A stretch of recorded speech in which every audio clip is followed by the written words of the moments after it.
Yeah, cool.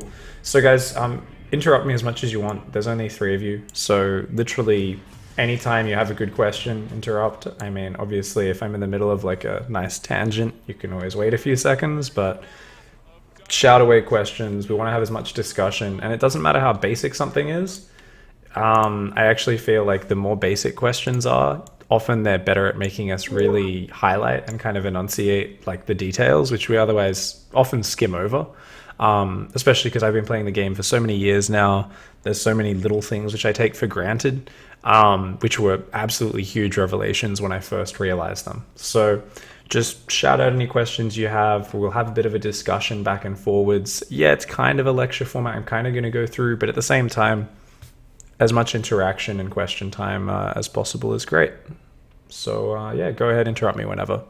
But basically, for now, we're going to take a look at the VODs. I'm going to keep them muted just so that it's not too annoying. But basically, what we're going to be seeing is Dark style, right? He goes Massling Bane with this style. He goes into really fast Baneling drops. He did this multiple times in this series. He opened up quite safe as well with a hatch gas pool into a fast third hatch.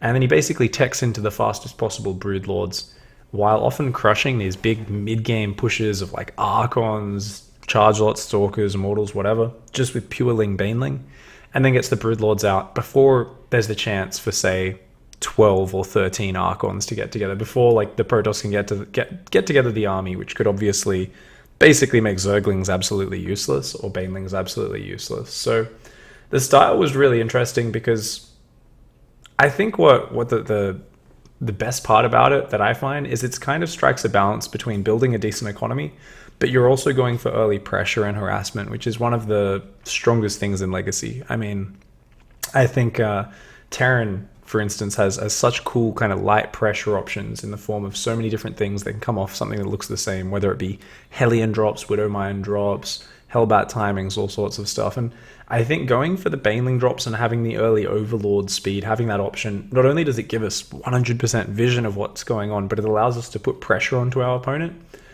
in, I think, what's probably the closest thing Zerg has in this matchup to a sort of low risk, low reward.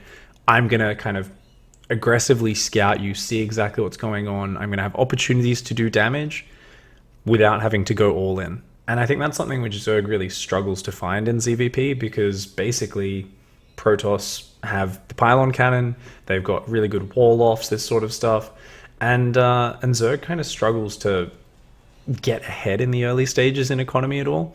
And because the Protoss has such a centralized beacon of defense in the Mothership Core pylon cannon, I feel a lot of players, and myself included, are like, all right, we're either just going to go greedy up to a certain point and then we're just going to all in as hard as we can. You know, there might be multiple waves to the attack or the all ins, but this build, on the other hand, I feel like it strikes a much better balance between, hey, let's just put on some pressure and then go into it. And then we actually use Hive Tech to finish the game, which is something which is really rare in Korea, because for a long time before this, all we were seeing was players always going up to lurkers to try and finish the game. So it was a very different approach in that way as well.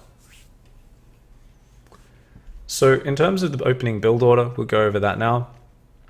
Basically, if we just zoom back in this replay a little bit, we can take a look at that one more time. It's basically just hatch, gas, pool. And this is a very advanced way of doing it. Now, I don't want us to focus too much on the opening, because I feel like this opening I wouldn't recommend to anyone below Grandmaster League. I feel like the way you do it, you're basically building one queen very early. Notice he put the third hatchery down before queens. We're then going to see a queen pop up from our natural very soon thereafter. And he actually delays it a long time on this map. Oof, down to like 21 supply. But basically, if you miss any drones or anything, or you don't balance it and react exactly to any pressure coming, this build is going to be less efficient. So what we want to focus on is not so much the initial opening, but the fact that you're always going for a fast Zergling speed. So even if you want to go 3 hatchery before pool, as long as you go a gas around the same time your sporting pool goes down, we're going to say that should be completely fine for this build order. At the highest level, at Dark's level, I'm sure it changes a few things a little bit. I'm sure he'd change up the build in some ways. But overall, we're going to say all you need to do is make sure you have a fast gas in the early game. And we've gotten our build orders over there. We've got 2 different kind of openings listed, but it's what we do after that initial point which is important. The main thing is we do not pull off gas. We basically just keep mining gas. We immediately start overlord speed, as we see in the production tab now. And then we're just droning, getting our 3 queens up. We aren't rushing out a 4th queen for creep spread or anything like that, because we're being very aggressive just with our overlord drops, with our mobile lings and banes. Creep spread's not as important because we're already struggling to invest as much into economy as possible while going for, at 3 minutes 50, a very early evolution chamber and baneling nest. So basically any gas opening to start off, we then basically just go, we leave on gas, we go straight for overlord speed. The moment that finishes, we see the overlords can come in and scout. One of the reasons it's great to do this off hatch gas pool is you get to come in with that overlord and see everything before an oracle would hit you, before DTs would hit you, and before adept attack speed would hit you. And then you just drop this evo chamber and baneling nest. We see the adjustment in this particular game because we've seen the oracle building in the Stargate. We've got 3 spore crawlers finishing up. But otherwise, it's the exact same build as always. Evo Chamber and Bane Nest went down at 3 minutes 50. We're going to see +1 melee kick in immediately. And we will see that pop up on the production tab soon. And then we are just going to start gearing up for a Baneling drop while dropping a second gas at 4 minutes 20. Because we're going to be investing in that drop overlord as well as 4 Banelings morphing. Unfortunately, this is a VOD, not a replay. But there we go. On the top side, that's a shitload of gas. So you've got to get that second gas mining almost immediately after you start kind of putting down the Baneling Nest and Evo Chamber. And then you just begin Baneling dropping. Now, if your opponent's go on Phoenixes, you're going to be a lot more careful with these Overlord drops. You're going to kind of hide it in the corner, load it up, wait till the Phoenixes are kind of on your side of the map, and then send it in for the Baneling drop.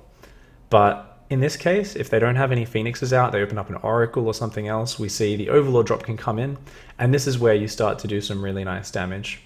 Now, what we want to finish today's session with, and remind me if I forget, guys, is we actually want to practice doing the Baneling drops themselves, because I do want to talk just a little bit about where you want those Banelings to land. But for now, notice if the probes are spread, he's happy to just waste mining time, and only once it looks like the Overlord's about to get shut down does he actually run the Overlord away. So this is a nice little bit of pressure that's being done.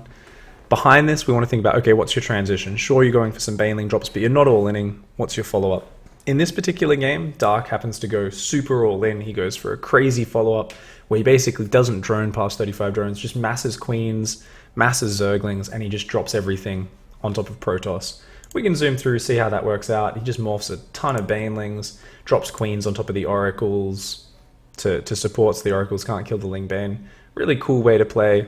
But let's go to the next game in this series, because that's going to show us a more generic way of how we would execute that. All right.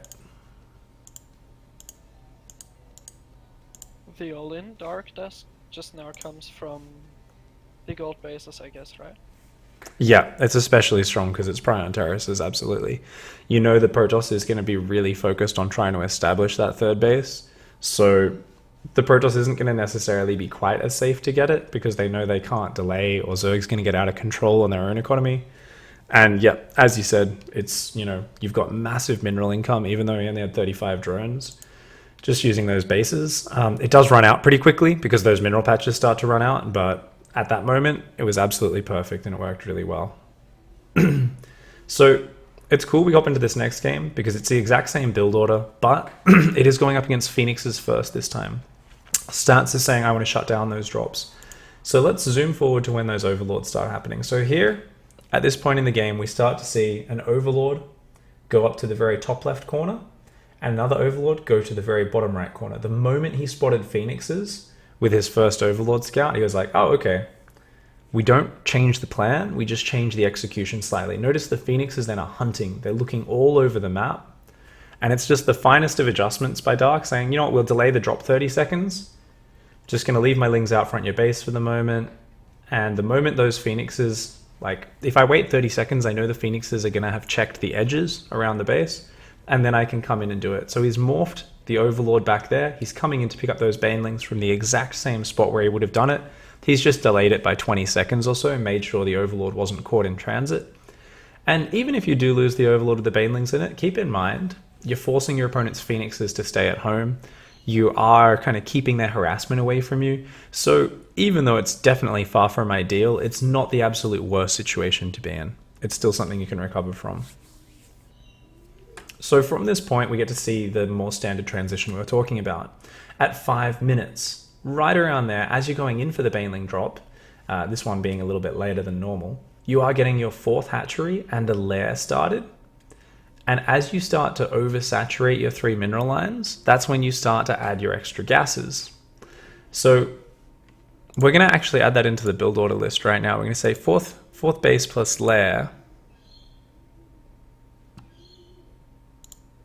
And we're going to add some gas timings. So as we oversaturate our minerals off that first 2 gases, that's when we add the next 4 gases steadily.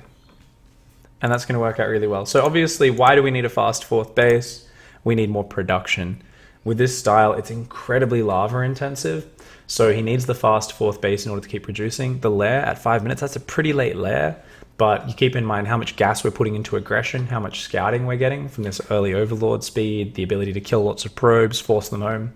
We should know exactly what's happening. So even though our tech's a bit later than normal, we're not relying on any fast overseer scout. And once our lair does finish, we're literally just diving straight towards hive, straight towards broodlords. So we see here, the moment that lair finished, we go for a second evo chamber to start carapace, baneling speed, and that infestation pit, all at the exact same time. And that's all going to allow us to progress our tech. From there, like I said, we go straight for hive and spire at the same time, because hive and spire have the exact same build time. So we can see that in just a moment here.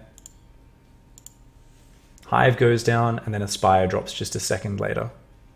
And that's something you should always try and remember, because if you're going broodlords, you don't start your spire at the same time as your hive. The hive just serves pretty much no function unless you want to build some vipers or something like that. It'll get you a faster adrenal glands, but that's about it.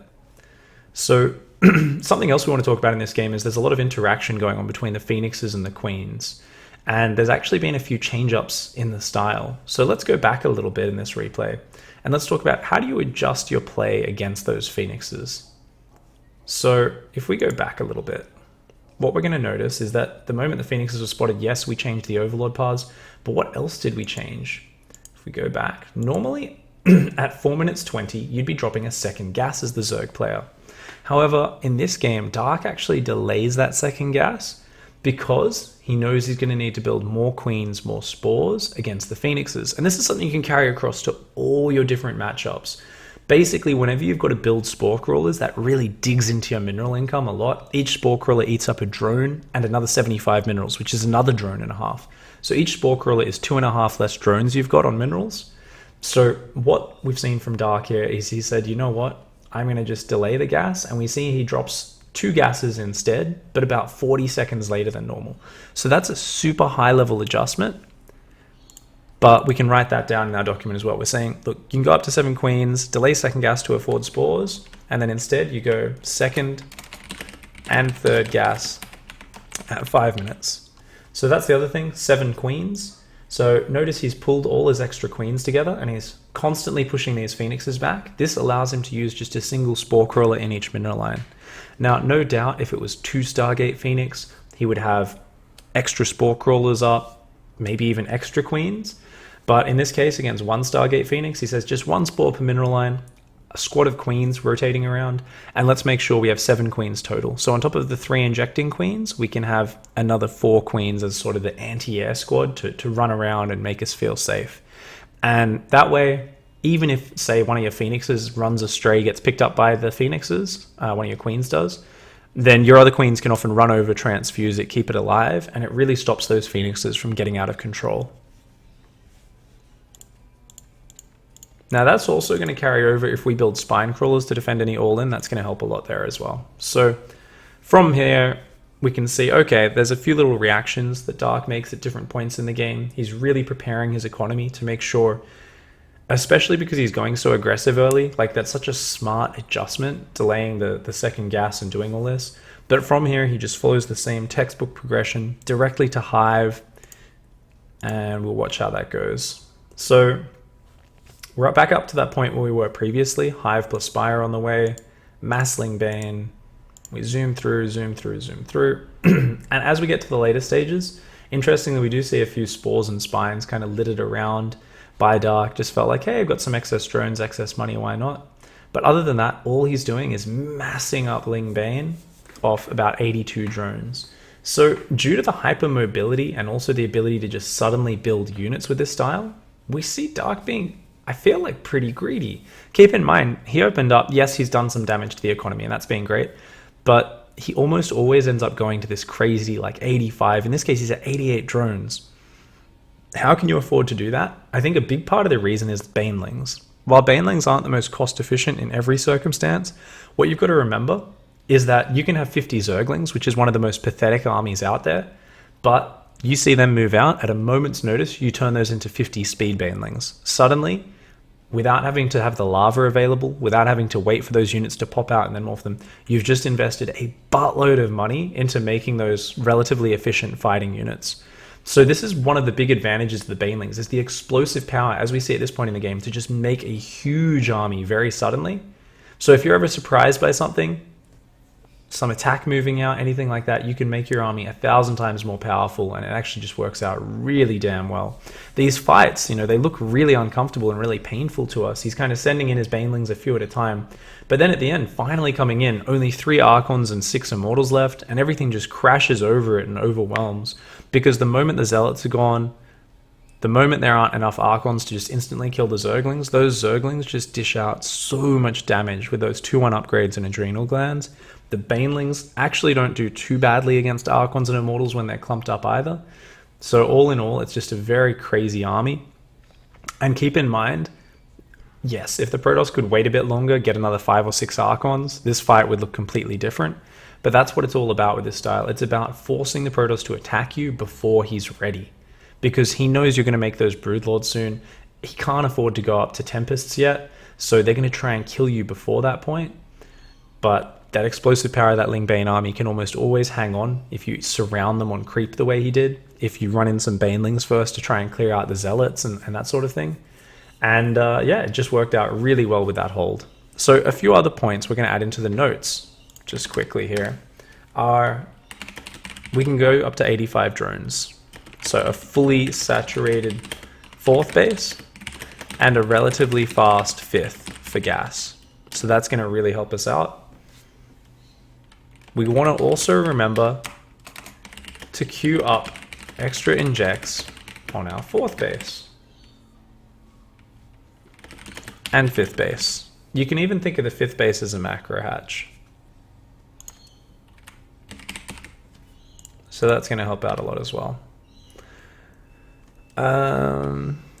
Yep, we go straight to Broodlords.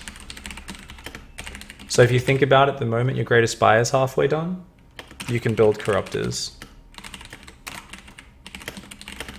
So that the moment it finishes, your Corruptors are popping, you morph them straight into Broodlords, and suddenly your opponent is pretty screwed. Now, you can usually add just lots of Corruptors. Notice we've got 14 Corruptors on the unit tab in order to stop any Void Rays or Tempests that trickle out of your opponent, as well as any Phoenixes that are already out.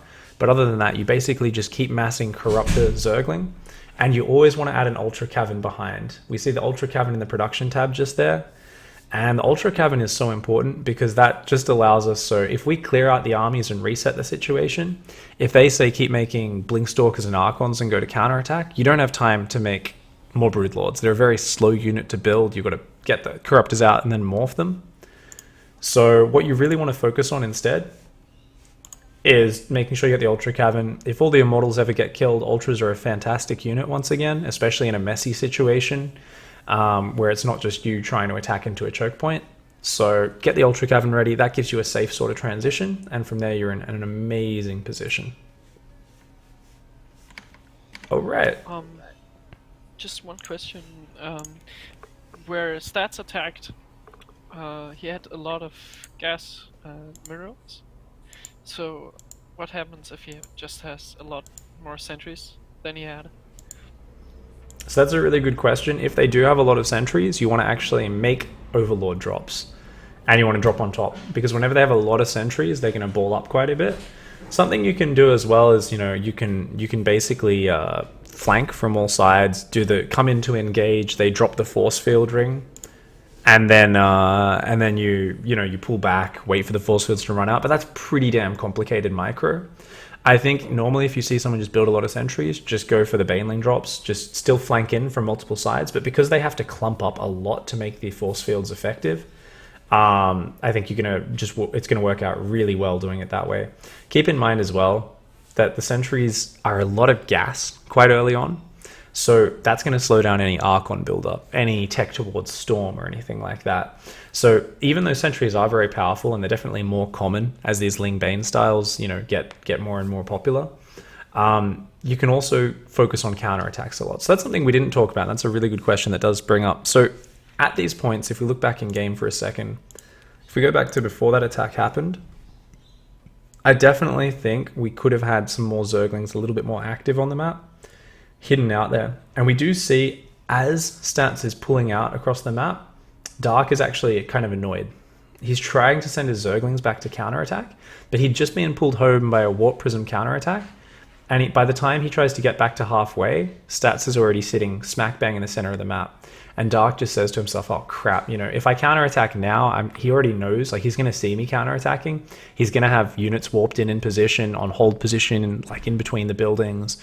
And his army's just going to dive straight for my throat, knowing that most of my units are counterattacking. And, that's going to be really scary. So instead, he just makes the kind of gut call and he says, I think I can fight this army. There's not that many Archons there. I think this should be okay. Let's take it on. All right, so that's kind of the rough overview of the style. Any other questions from you guys right now so far? Anything that's just popping around your head with the style and exactly how it works? Yeah, I have a question. Yeah, shoot, man. Why is he sending the Banelings into groups and he doesn't just make 30 Banelings and just run them when he's defending the first attack? Rather than just going all at once, you mean? Yeah. That's a really good question, yeah. So that's actually interesting. And I've been thinking about it a little bit, and I think it kind of comes down to the scenario and preference a little bit. I think one thing which is very threatening is if you engage all at once, it can be a little bit hard to kind of blow up the Zealots. And also because they've got so much buffer for the Archons, your units can kind of clump up around them a lot. So I'm just kind of fast forwarding to that fight one more time. So if you can clear out a lot of the units ahead of time, then you're going to avoid the drastic splash damage that happens to some extent. It's not like you're actually getting rid of the Archons, but you are getting rid of a lot of the other units so that your Zerglings, when they do engage, can surround the Archons a lot easier. So going in with a squad of Banelings like that, it also kind of buys you time. So it took out the sentries pretty well as well. So I don't think you need to engage like that most of the time. I'm not even 100% sure if it's the absolute best way to do it. I think definitely, though, it minimizes your ability to just die to splash damage kind of hitting the center of your units because you're going in a few at a time. And it just clears out most of the gateway units first. And that's your real aim, because your Zerglings are what really kills the Immortals and Archons. But if there's enough Zealots in the way and your Banelings are kind of all stuck behind your Zerglings, it can get really awkward getting your units to just detonate. So I think Dark's mentality there is, let's just get the Banelings to get in there and blow up. There isn't really a lot of superior ranged damage. It's not like when you're running into Colossi or Siege Tanks or Storm. Archon Splash is great. But I think Dark just feels that if he clears out those ground units first, then that's going to be really amazing. And you know what? It wasn't until earlier this morning when I was rewatching the VOD where I actually noticed that. And I was like, you know what? I have to try that and actually see how that works in my game. So it's something I'm far from fully understanding exactly yet. But I think that explanation is pretty much 100% it. There's just those moments with Ling Bane where you've got enough units and you think it should be fine, but your Banelings kind of get stuck behind the Lings. They don't get the detonate straight away. Some of your Zerglings clump up a little bit too much because they're all kind of trying to get that limited surface area. And suddenly you just end up with this horrible, horrible one-sided engagement.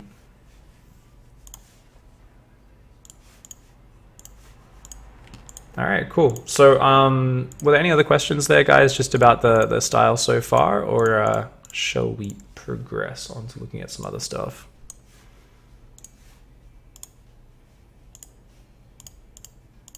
It's so funny. I haven't done a group coaching format, so I'm just like asking you guys questions, like, "Hey, does anyone have anything to say?" And then like obviously like no one has something, but I'm just like, "Oh yeah, this is so different to having a one-on-one conversation, isn't it?" I've got another question. Yeah. Would the style like that work against Terran or Zerg? There are some Ultralisk tech styles in Zerg vs Zerg, but you need Mutalisks usually. One problem is Lurkers. Lurkers are really fantastic. Generally in Zerg vs Zerg, because it's so action-packed, it's very hard to get to this sort of army comfortably. Whereas in ZvP, I feel like what we're doing here is we're ensuring through the Baneling drops that we're kind of keeping the Protoss at home and allowing us to build our economy a little bit unmolested for a while. We're like really untouched. So you end up in this situation, right, where you've basically got Protoss kind of sitting back and giving you the space. Because I feel like whenever you're going for a Ling Baneling style, because it's so lava intensive, if you ever get attacked at the wrong time in the early game, it can really kind of mess up your progression a bit. So the reason, unfortunately, this doesn't work as well is in Zerg vs Zerg, mutas are very popular. And if you open Baneling drops, it's a really big expenditure. Queens can shoot overlords. So if you don't get really good hits on your first 1 or 2 Baneling drops, and they go mutas, like you're completely dead. Even if you get some decent hits and mutas come out, it's a bit of an awkward position. Against Terran, can we do this style? Lingbane rushing into Broodlords. So it's going to be a bit harder against Terran as well because they can be constantly pressuring a lot more and making use of medevacs, of course, boosted medevacs all over the place. So because you're really skipping on mutas, you're going straight to Broodlords as quickly as possible. I think it would be very difficult to hang on because you've also got siege tanks, which are fantastic against Banelings. You've got the ability to just constantly reposition with them. So even if the Marines are dying, if they're spread out well and the tanks stay alive each fight, you're kind of trading really badly. And then you've got drops that can hit you all over the place. So I think against Terran, it's going to be hard as well. Could you make it work? I think definitely yes against Terran. I think definitely against a Zerg player who doesn't go mutas, you'd have a shot. But I think definitely it's much more suited to Protoss because of those reasons. Against Terran, I've been playing something similar-ish. Yeah. On very large maps, especially in Ruins of Serra's cross positions, and good overload spread works totally fine because you can decide where you take the engagement. Okay, cool. So was it attacking to Broodlords or Ultralisks? What you were doing? I was going into Ultralisk afterwards, but it's also not the level Dark is, but overall I've had some positive results in these kinds of scenarios. In ZvZF, I haven't tried it at all. Yeah, I think, if you think about it, you are focusing more on Ling Bane. So the important thing is as long as you get a decently timed 4th base up, so you've got good production, you've got enough Zerglings, you can definitely just roll over tank armies. As long as you're not caught by surprise, they set up on that annoying ledge, and they're just like bouncing up and down between a cliff or something like that, and you don't have any mutas to deal with it. As long as you avoid that situation, you're absolutely right. You can actually you can use just a mass Ling Bane into very fast tech style really well. Definitely when a player really is like a strong multi-prong dropper, that's where things get awkward for us. We need to be really good at using, say, our steel hotkeys to like separate units off and kind of send them all over the place. That's where we need to do all that sort of stuff. So I think it's something where you can make it work, but it's very much about having good creep spread, number one, if you're going to use it in ZvT, and really, like you said, picking those engages well, having good overlord spread so you can see the drops coming, and just being very well practiced at setting your units up. So I don't see a reason it couldn't work there. I mean, realistically, it's the same thing as playing the Ling Ravager into really fast Ultratech style, which we've seen for many months now in Zerg vs Terran. It kind of comes and goes in popularity, but that's the style where obviously you're relying on just the strength of Roach Ravager defensively, the fact that a lot of Terrans usually are more focused on defending against Roach Ravager initially, and then you just tech straight to Ultralisks. And then, of course, It'll usually all comes down to using fungal and corrosive bile to like buy time. But with Ling Bane, when you're doing this sort of fast deck style, you're basically saying, well, because I'm skipping the mutors, that's what gives me the extra brunt in my army. Ling Bane, yes, it's great. Positioning is fantastic, but it's all about rolling over their army suddenly, especially in ZvT. You just got to kind of, okay, roll over the army, force them back, and then, pull back. And I think generally what we've seen as a general rule is if you are ever teching to hive units, especially in ZvT, if you're teching to Ultralisks, even if you lose a 4th or a 5th base to a push, as long as you don't throw all your army away into a bad engagement, you can still transition. If you can get out your Ultralisks with chitinous plating, then you're still going to crush it. All right, cool guys. So we've talked about the style there. We've talked about those VODs. Obviously, you've got those VODs you can look at more. Now, because this first coaching session, we are going to be doing it. I'm going to be putting basically everything up publicly for it as well. I'm just going to show the build order on stream quickly. We've got a bit more detail in the hatch gas pool variation, but on both of them, it's the same build order.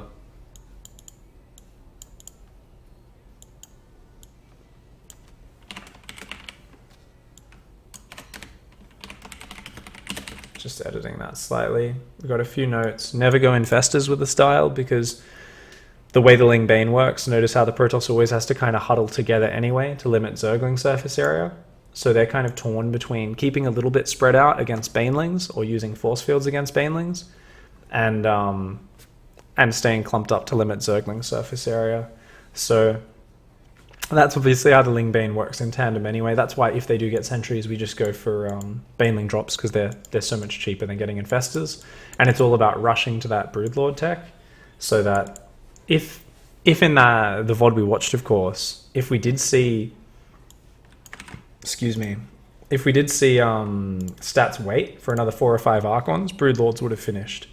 So it always comes down to timing. With this style, we're forcing them to attack before they want to be attacking. They want to just wait for that army to be an absolute Zergling slaying machine. But we're not giving them that time. We're basically saying, nope, get the hell out. And that works really well. So, awesome. Okay. Good question, how are the upgrades looking? Because I know, or I've made the experience that even with a few Broodlords, enough Archons can break through and come below the Broodlords. Right. Well, you are going just melee carapace. You don't really need any flyer upgrades. You definitely can if the game progresses. Normally, I tend to add carapace, but it doesn't really matter too much. Like carapace is going to help you a lot against phoenixes, but and stalkers. It's not really going to help much against storm, archons, void rays. It'll help a lot against carriers, but it won't help much against tempests either. I meant more by stats, because by stats. He's pretty much on point with his upgrades, I figure. So right. I mean, realistically, Broodlords kick the shit out of Archons, but it may take some micro in some situations. Do remember though that because it's combined with Ling Bane, your army is much more fearsome. So basically, if they're not technically you could scout and basically like at some kind of theoretical, both sides are used to this play style where a few months down the track and people have figured out it's still viable. You're going to see as the Zerg players morphing Broodlords, he's going to be scouting with like speed overlords through their bases, and he's going to be looking and he's like, hey, you haven't even started a fleet beacon or an extra Stargate yet. You're just on one Stargate. You're not building any air units. And he might say to himself, I don't need to push with my first 7 or 6 Broodlords. I'm gonna add another 4 Broodlords or 5 Broodlords and then go, because I'm a little bit afraid of you flanking in from all sides with Archons and whatnot. Realistically though, you can just use Terrain as the Zerg player. As long as your Broodlords are always near a ledge of some sort or a piece of terrain, and you can kind of come in from a bit of a nice angle, usually you can just maneuver. So that's actually where stutter step micro becomes really important, because if you don't stutter step with Broodlords, Archons can get really powerful. So if you do ever struggle with Broodlords in that scenario, the number one thing to practice is put your Broodlords on a separate hotkey And the number 2 thing is just practice stutter stepping. And what you'll find is a lot of players, even when they're trying to micro the Broodlords, because of the way the graphic looks, they're watching the Broodlord and they're saying, oh, I need to turn around and then wait for the shot to fly off before I move the Broodlord again. But realistically, the Broodlord can be moving 90% of the time. It only needs to turn around for half a second. Not even that. It basically just needs to fully turn its kind of weird flying mustache shape around. And then you can turn it around and keep running. And the shot, the Broodling will fire like a second or two later. There's just this awkward delay on it.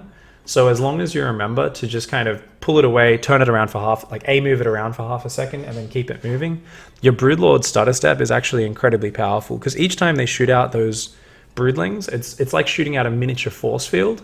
And that combined with the fact that you're going to have Ling Bane underneath, it's just incredibly powerful. Like, it's really hard for them to just have like 16 Archons or something when you've only got 5 or 6 Broodlords.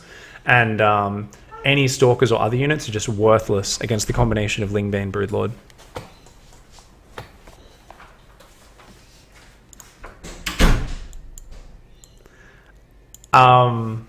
Sorry, the girlfriend just slapped there. But yeah, guys, so what's so that's that. We've talked about the build order. We've looked at the build order there and how it's kind of listed down and so on. So we've been going for a little bit now, but there's a couple things we've got left to do. So first of all, I'm gonna just write it down in a little Discord chat. So to finish, later on, we want to look at Broodlord stutter step, as we were just talking about, but we also want to look at Baneling drops. And I think especially at not the highest level, it's really beneficial to go 6 Lings and 2 Banes. So that's something we're going to practice at the end. I always want to try and practice these group coaching sessions with a little bit of us hopping into a unit tester and practicing some things together and kind of swapping players in and out.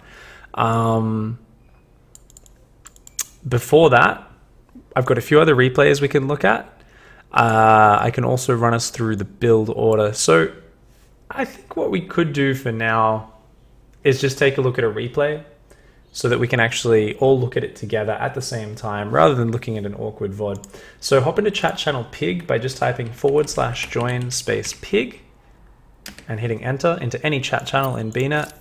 And I'm going to invite you guys into a party and we're just going to take a look at a few replays. And these replays aren't going to be the absolute most amazing. Like I said, I've only been doing this style myself for a week, and it's so different to what I was doing before that it's going to be nowhere near as refined as Dark's absolutely beautiful and sexy play, but I think it's still pretty good.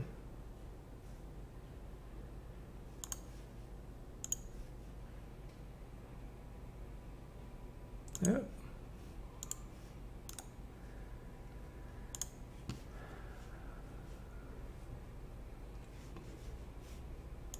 Just transferring a replay around very quickly, and there we go. All right, invite to party. Is Cestos, is that one of you guys?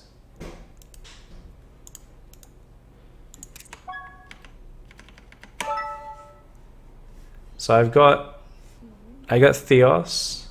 Mark, what's your account ID again?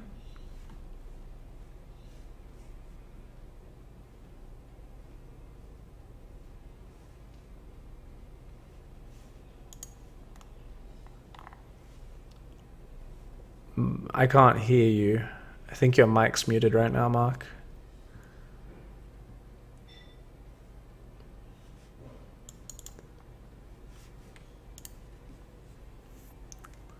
Okay, you are. He says he's Cestos. Yes, Cestos. Okay, no worries, man. It's alright. You can keep your mic unmuted. By the way, there's the mute and unmute button on the bottom left. And you guys can all unmute your mics as well. So we've gone past the point where it's all super kind of just going through those VODs and going over the key points. So feel free to all unmute your mics or and whatnot. And let's take a look. Okay.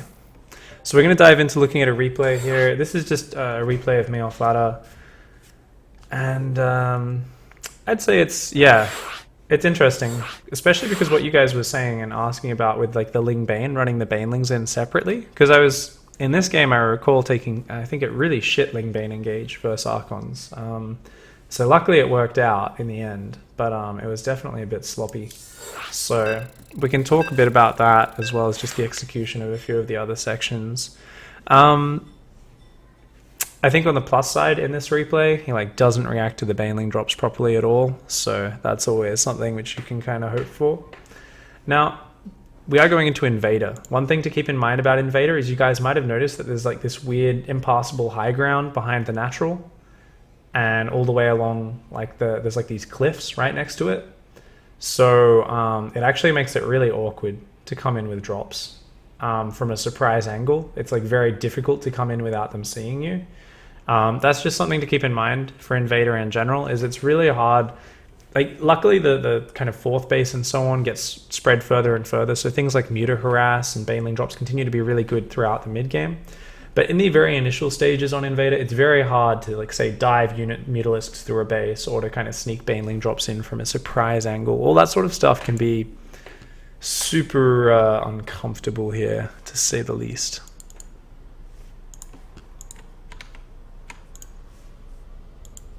So by the way, what style, Theos, have you been doing in ZvP before now?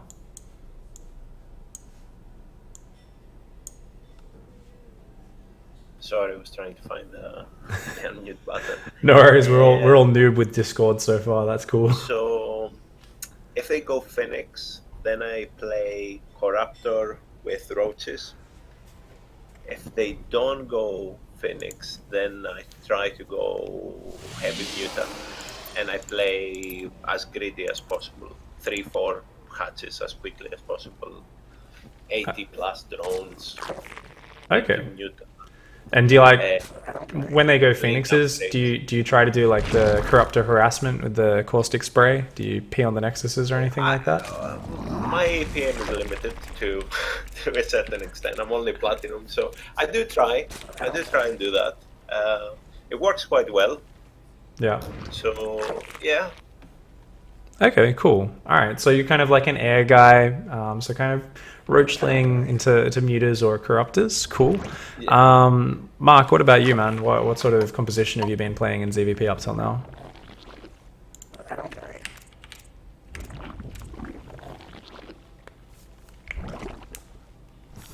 I think your mic's active now, I'm not sure. Maybe you changed it to push to talk.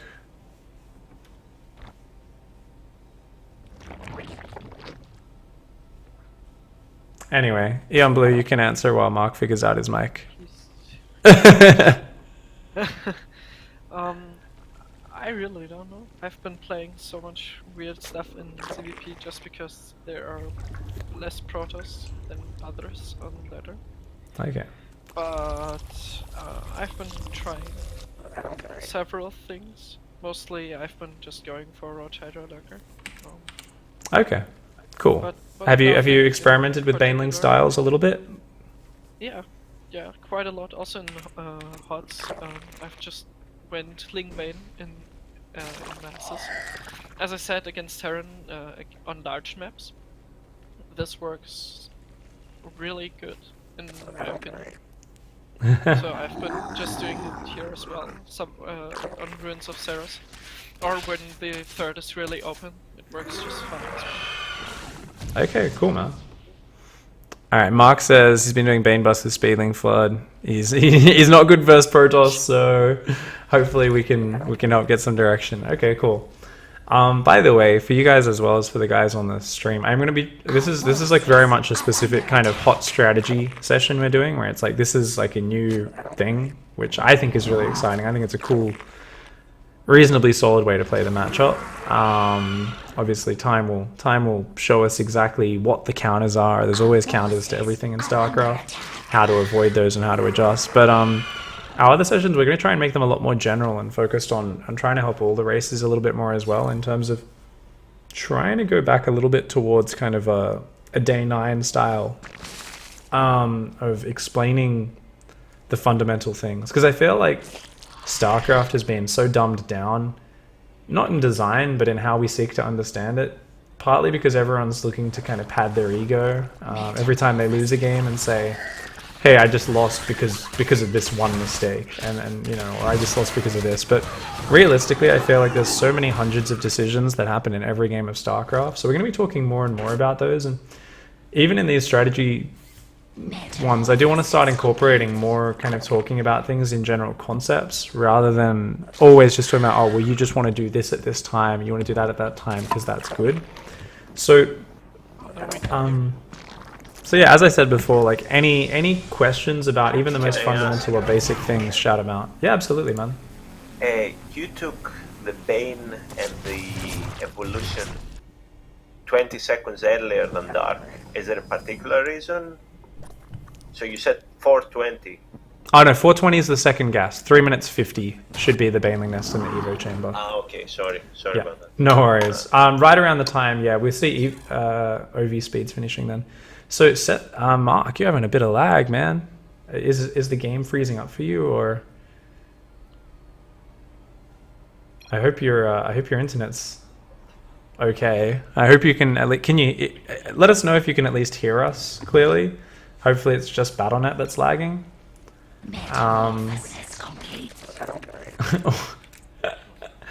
Stop downloading prawn, Dad. Turn off the dirty videos.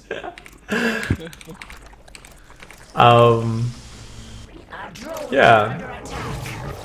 So, getting the vision with that OV speed is so important. And this is something which I've been so lazy at, and only in my recent games have I started doing a bit more, was going in with the Overlord speed and actually seeing, is there a Stargate and that sort of thing. So something we kind of forgot here, and it's not like we've written it in the build order because it's kind of obvious, you're making Overlord speed really fast with this build, so you really should be scouting pretty much the moment it finishes, and that gives you time to prepare. In this case, we just kind of, I think, looked at the map and we're like, you know what? This is a good map to build a fast spore crawler in the main on because the air distance is so close. But I think we can kind of figure out as well, like, oh, okay, like that was okay. So around 5 minutes, we're gonna go for the lair and the 4th base. We are setting up that Baneling drop quite late down on the right-hand side. So that's something where we should have set that up much earlier. I think we might have been a little bit late on our second gas this game. But yeah, you definitely want to be trying to be hitting these timings very crisply with your Overlord drops, because keep in mind, you're actually cutting a lot of economy to get that fast Evo chamber, that fast Baneling Nest. Yeah, you're getting fast melee, that's great, but really, is it worth cutting all that economy? It's questionable. You know, you've got to at least waste mining time and kill a few probes as early as possible. So we are coming in with that drop, and we're going to see the Overlord derp the hell out as it tries to butt through these cliffs. So this is what I was talking about on this map. And oh yeah, it's trying to go around that giant tree as well. There's like the Tree of Life here from the Warcraft 3 Reign of Chaos campaign. And finally, I adjust that Overlord and come into the mineral line. So we're going to look at the Adept attack in a second, but for now, game paused. Let's talk about the Baneling drop. And I said we're gonna practice this a little bit later and talk about it. But what you want to think about is where those probes are centered around. Now, this is a little bit different to your standard mineral base layout. Like, it's always a little bit different on each base. But normally, what you'll find is more like the main base. So in the main base, we've got a cluster of 3 patches, and then cluster of 3 patches on each end. Now, that's where usually the majority of your probes will be on most maps. So if you detonate 2 Banelings directly in the middle of the patch that is second from the end and the nexus, if that makes sense. So think of the mineral patch on the very edge of the patch, the second one, so the one next to that, and then halfway between that and the nexus is always going to be a sweet spot, which will normally get 6 probes, guaranteed. So that's your guaranteed, I'm going to do some sick damage spot. However, what we see here on this particular map is these diagonal minerals are actually reasonably close. So these 2 middle mineral patches are reasonably close to those 3 end patches. So if you actually detonate smack bang in the middle, you can get like 10 probes. You can get all 10 probes on those 5 patches just with 2 Banelings. And same goes for the natural. So I think we're going to hit that here. Let's take a look. Yeah, that was just disgusting.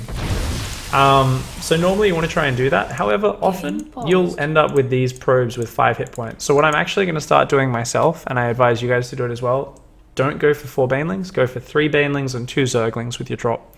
That way, even if you just damage a whole lot of the probes, your zerglings will finish them off. Also, if you want to do maximum damage, be focused. Always make sure you load the banelings first, the zerglings second, because whatever you load first will unload first. You don't want to drop a zergling, do 5 damage with it, and then give them an attack warning and give them time to pull the probes away. You want the first notification they get on that minimap, the first sound effect notification, to be banelings already killing all of their probes. Game resumed. Don't you think it's fine having 5 extra probes, because as soon as another baneling hits them, even with full shields, they die? That's true, but that's potentially going to be, you know, quite a bit down the track. And a single baneling that comes in later then also still has to hit them. So if the banelings are spread out, the probes are spread out once again, it's something which is like, this could have been better. I definitely don't think it's like the end of the world, leaving a few probes on red hit points.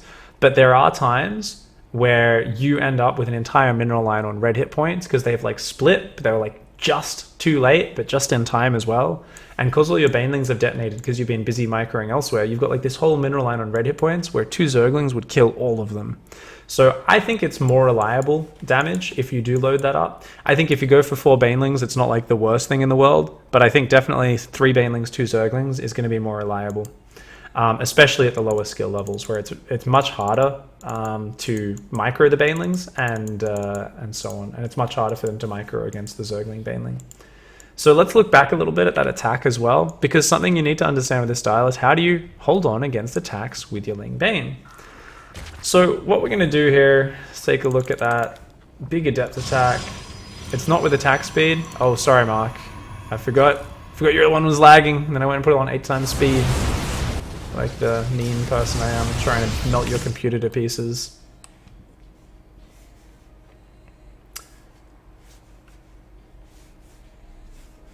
Alright, so this adept attack. Come on. Come on, adepts. Let's go.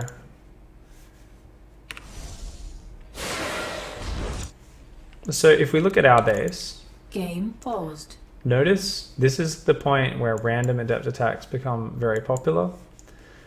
Before this point, we already should have been dropping with banelings, which would have distracted him, done damage, and potentially brought his units home. So that already shows us, okay, yeah, remember our Overlord drop was a bit late this game. We were a little bit overly careful with it. Considering he opened Oracle, he only built 1 Phoenix after that. There was no reason for us to hide the Overlord so far away. But let's look at the rest of our setup. We've got 3 bases saturated on minerals. We've got our 4th on the way, our lair on the way. Remember that I said as you start oversaturating your minerals, you want to start adding gases. So I should be adding gases soon. However, we don't have a lot of defensive units.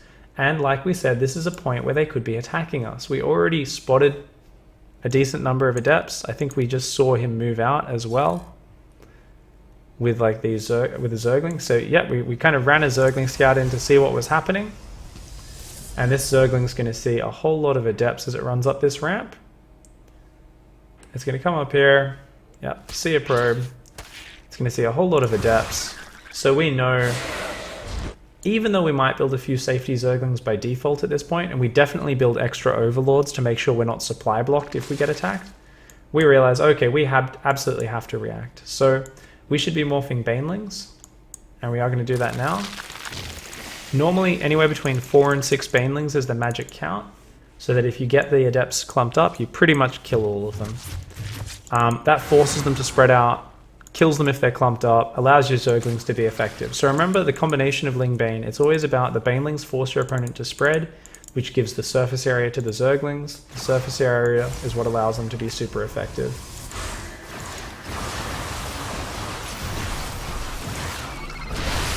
So we come in there with that Ling Bane, kill the adept attack without many losses, and the moment we've done that, we go back to droning. So dealing with pressure like this is always going to take some experience, a little bit of practice. But generally speaking, you'll just get better at it as time goes by. And it's always about, if possible, hide your units and get the wraparound on the adepts. So one last thing we want to focus on with that was notice how I didn't just attack him the moment he moved on to creep. I was trying to hide my units. Unfortunately, his Oracle scouted the Banelings morphing, and that's why he didn't run up this ramp. But otherwise, what I would have done is as he comes up the ramp, I would have split Banelings to the right-hand side of the hatchery as well as the left, and as he got close to the hatchery, we would have flanked in from both sides, wrapped around the Adepts with the Zerglings, and then just moved our Banelings into the center of them before A-moving and letting them all blow up. So that would have been really fantastic.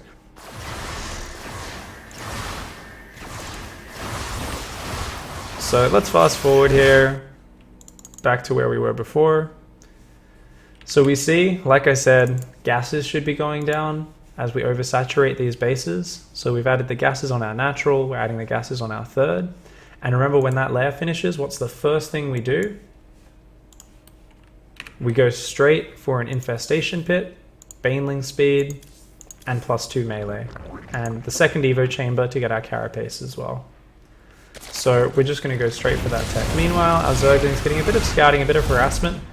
In this case, we've noticed he's actually built quite a few sentries. So we are already anticipating, okay, he's going to go for some sentries. We really should have done the Baneling drop reaction this game. We don't do it.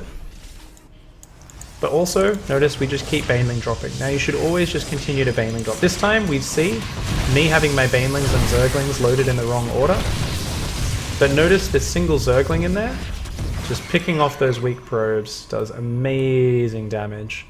So you want to just keep on dropping these Banelings pretty much all game long, especially if they don't have Phoenixes and they just build a cannon in the mineral line. Remember, just drop the Banelings on the cannon and it'll kill the cannon and as well as any probes that are next to it, and that makes it so much more open for your next drop that comes in. So notice we're constantly just sending groups of 4 Zerglings down to this point in the map, morphing them into Banelings, loading them up, sending them in. Now also, we've got an Overlord Scout coming through from our main base. We could also be doing Baneling drops up there as well. Notice in our main, we've just morphed another Overlord drop, and we're going to load a few Banelings into that in the near future, I think. Oh, it looks like no, we're going to send it down to the bottom right. We're just being lazy with our drops because we know the Phoenix will be kind of watching for them. Cool, cool. So the Hive and Spire have gone down at the same time. We're going to go directly into Greater Spire. Let's see how quick I am on that. Pretty good this game. Now this is something where you'll find when you're first getting used to this sort of build, which techs very quickly, you're going to really suck at a few things. And these are the things you need to really focus on. Number one is the moment that lair finishes, putting down this infestation pit. What you'll find is when you're first doing it, it'll be 30 seconds before you remember, oh, my lair's done, infestation pit time. 30 seconds after the infestation pit's done, we go, oh, infestation pit's done, start hive. 30 seconds later, after your hive finishes, you go, oh shit, let's start that Greater Spire. By the time you get Broodlords out, they'll have been delayed 2 minutes, 2.5 minutes from when they could have been, and you will die to a timing attack. And you'll be like, man, what the hell, my Broodlords are never fast enough. It's just a matter of just put a bit more focus on that, because this is, at its core, a very hard tech build.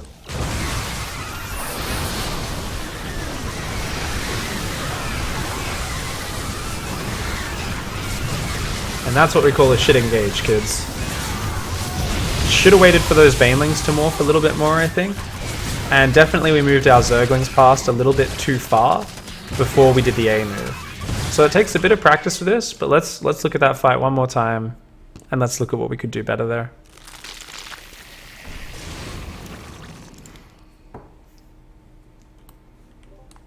Also taking the engagement in a more open area.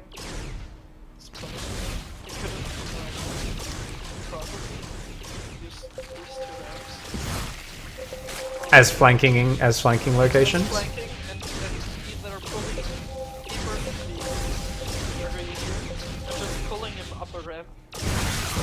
Yeah. You definitely have one flank. Here you're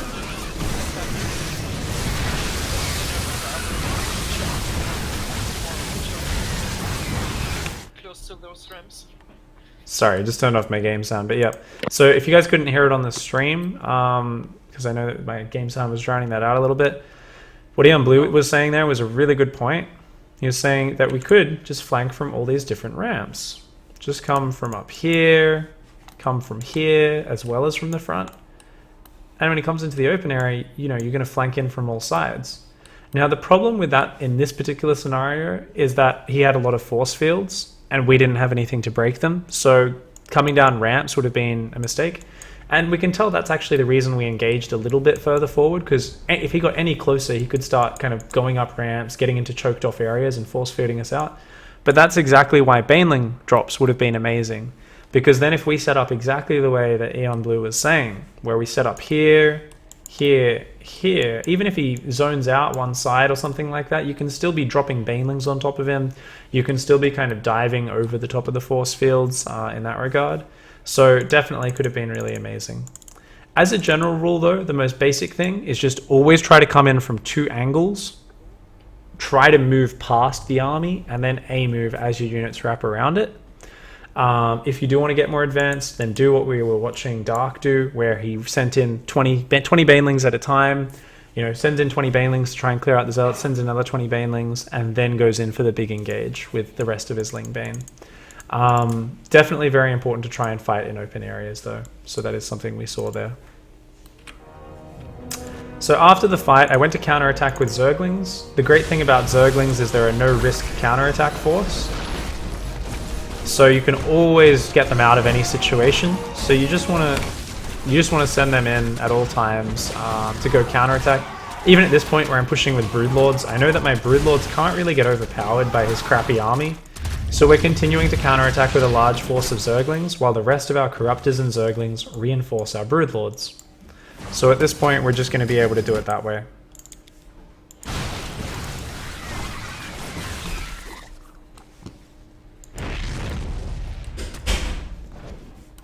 From here, you just rally, as we saw Dark do. You know, you get like 10, 12, 14 Corruptors, depending on how many air units they're building, you can just keep building Corruptors. And from there, you just keep building Ling Bane. I'm even adding some drones behind this, and I should be adding an Ultra Cavern if I don't have it down already. I'll probably be adding that sometime during the fighting. Now, this is a point where we see, oh shit, that's a lot of Blink Stalkers. And notice we're stutter stepping these Broodlords, as we were talking about before. They only need to turn around for half a second, and we're using the terrain. Now, if his Stalkers blink down here, the Zerglings are just going to Shrek them. So even though he's going to kill a fair number of Broodlords, look at how many Stalkers are going to die for this trade. All those Stalkers going down. Gets a few of them out, but that is a really bad trade for him. More Broodlords being more for us. He knows he's out, and he has to type out GG. Alright guys, so any questions floating around your heads right now?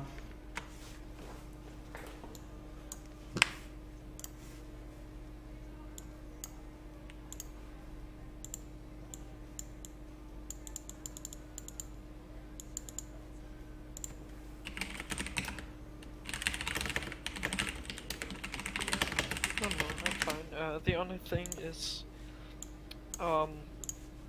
adrenal glands. You get them as soon as your hive finishes, right? That's pretty obvious, isn't it? Because the upgrade is insanely strong right now. Yep, and it kicks in really fast. So it's very, very powerful. 79 seconds again, just like... 93 seconds actually. I think they might have even increased the time. I thought it was 79 as well. No. It was 120 seconds before, you're right. That's yep. So, awesome. Alright, so that's the style. Let's hop out of here, guys. So now we're going to do just a little bit of micro practice with the Broodlords and so on.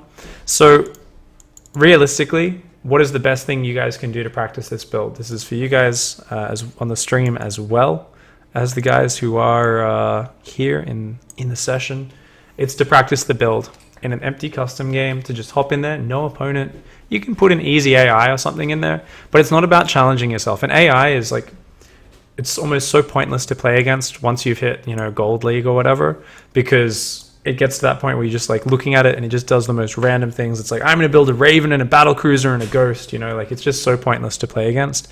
And it's really about you focusing on getting the build order done in a passive situation so that you can do it without thinking about it. And then once you hop on ladder, laddering with a new build is where you start to learn how to react to the different things. And, oh shit, there's this aggression, I need to adjust in this way. And what you'll find is when you're doing a new build, you might react a bit wrong because you're used to reacting the way you would with one of your previous builds, but it doesn't quite work with your new build. So you always want to go through this process of, first of all, just learn how to do the build in a passive situation. If you don't do that, you'll end up like far too many players who I've coached in the past who I show them a build order, we do a follow-up session a week or two later, and then even in an empty custom game, they're just not able to execute the build properly. They've forgotten half the timings because they've done the build once in practice in a coaching session, and they've dived straight into ladder. And the moment their opponent's harassing them with a Reaper, the moment there's some adepts shading into their base, they forget, they go on autopilot, and they completely mess up the timings of the build, and they kind of confuse their memory. So one of the best things to do is whenever you hop on ladder, hop into a custom game and just spend 10, 20 minutes at most, just running through 1, 2, or 3 times of the build order, just going up to 6 or 7 or 8 minutes, just passive, just following those build guidelines, taking your gases at the right time, taking your tech at the right time. With this sort of build, you're still setting up the Baneling drop, you're still going in with it, you're still building Zerglings and putting them on the map for map control as you normally would, you're still sending an Overlord scout in as you normally would, you're just going through those motions, and that's going to be really fantastic. However, we don't really have a way for me to practice that with you guys and watch all of you do it right now, so I'm going to rely on that just being like homework, so to speak. So definitely just focus on your homework, do that. For now, we're going to hop into a little bit of a custom scenario just very quickly, and we're going to look at a little bit of micro. So, oh, holy crap, did they change arcade? Or, no, I don't think they did. What should they have changed? I don't know, I didn't remember that open game list looking like that. Legacy, like that. I've only played like once or twice since Legacy, so I guess I completely forgot. Damn, how dare you playing Sophia Arcade? I know. Right, you can search. Just Waiting for party? Why the hell do I need to wait to party just to click create game? Sestos isn't, or Mark hasn't left the replay. Oh, So that's why. right. Hop out of that replay. Yeah, okay, he jumped out. There we go. I was like, why would it not let me create the game just because you guys aren't ready for some reason? But I guess that kind of makes sense. Kind of doesn't. Theo says, one difference is that, yeah, we didn't kill the Zealots with the first wave of Banelings. Like, the Zealots were microed away really well. and we really messed that one up a little bit. Did that load up? Yeah, I think I canceled. Okay. On the StarCraft because I wanted to Okay. re-click reactive the window for StarCraft.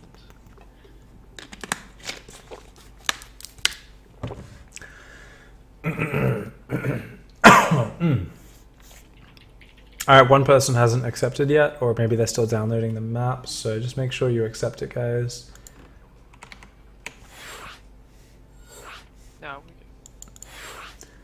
Alright. Okay, so we're just gonna start. So this is just a unit tester, guys. This is a great thing to practice micro with a friend. I'm pretty sure we should be able to swap anyone in and out of the player's shoes. We'll see if that works the way we hope it does.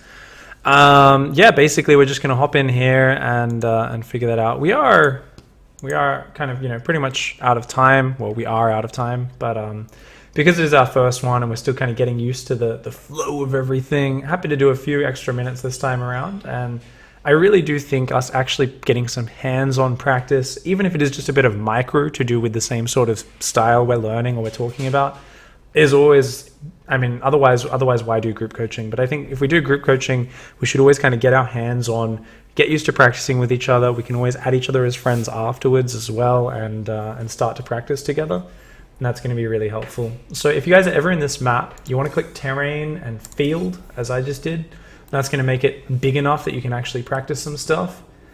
And I'm just going to spawn units and figure that out. So what we're going to do is just a bit of Broodlord practice. So just try not to press anything, guys. Please stop spamming. Sorry, my panel just keeps changing back and forwards. Sorry. Okay, that works for everyone. I thought, okay, that. Yeah, Okay. it changes it on everyone's screen. That's alright. I didn't realize. Actually, so we're gonna have 10 Broodlords versus 20 Stalkers. Actually, we just make it 7 Broodlords versus 20 Stalkers. We'll give the Stalkers blink, Often you'll see the Stalkers having, say, +2 attacks versus no upgrades for the Broodlords, so that's cool. Excuse me. So options is where we see who controls the units. So at the moment, I have red units, which are showing up as yellow here. There we go. And Sestos has the blue units. So I'll give Aeon Blue the Stalkers for now.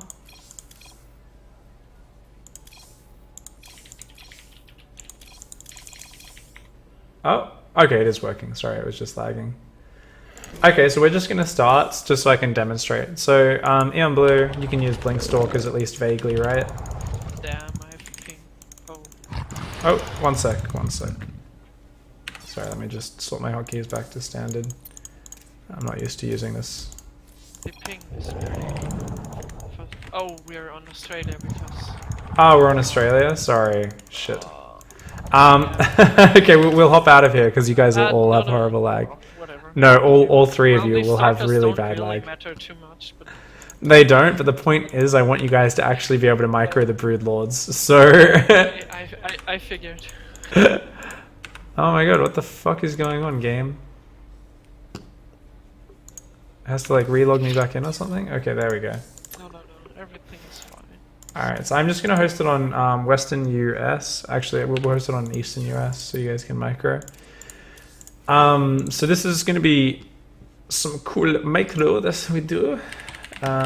You're all out of game, which is good. I'll host this up in just a sec, and this time we'll get it going very quickly. So what we're going to practice is that stutter step.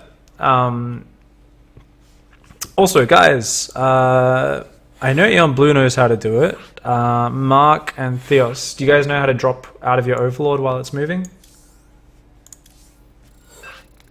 Man, I want to be orange. Theos, your mic's still muted. Unmute those mics, guys. Talk. Sorry, I thought it was, yeah.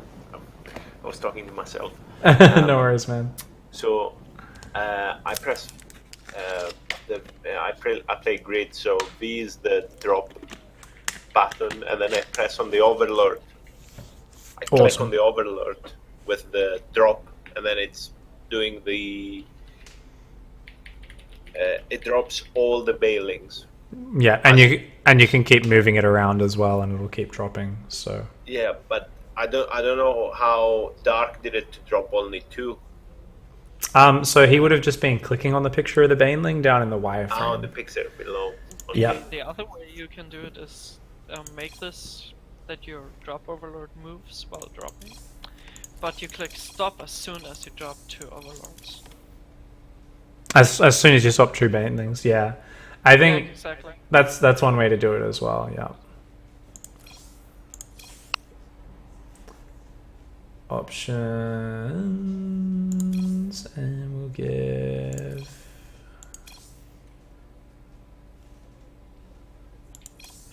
Okay.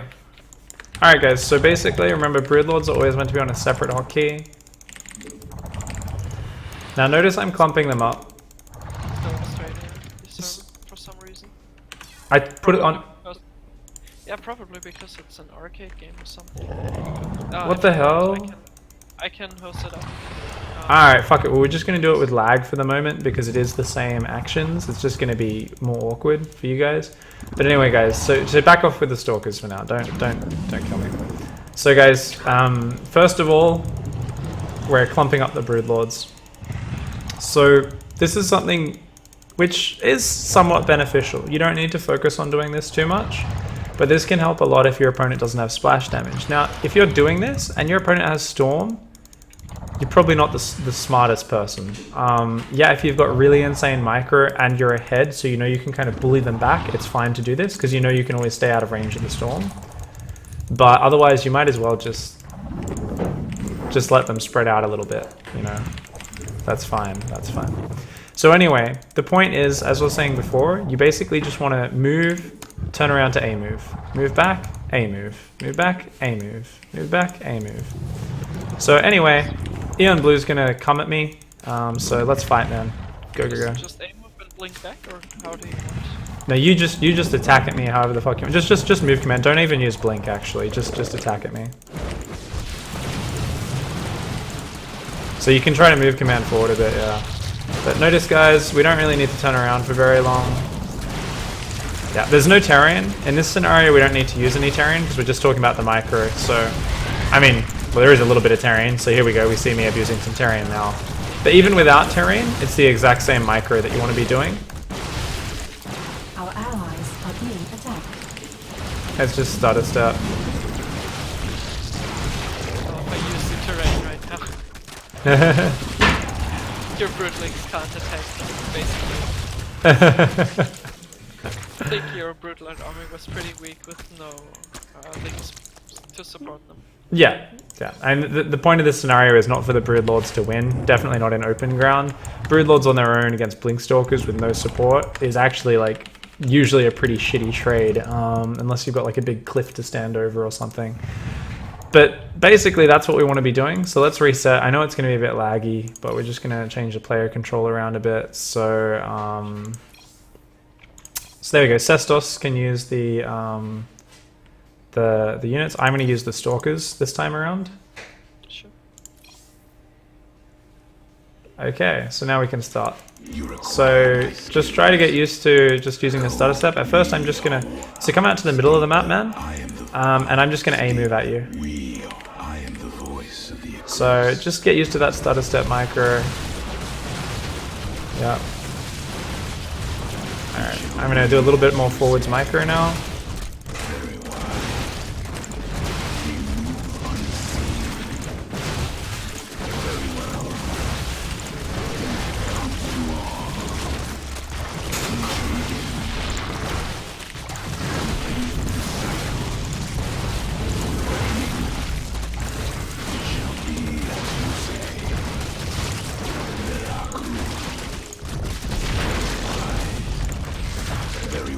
Alright, good job. So that was really well done, and you notice as you do it, let's do it one more time, you really get a feel for just how little time you need to actually turn around with those Broodlords for those shots to fire.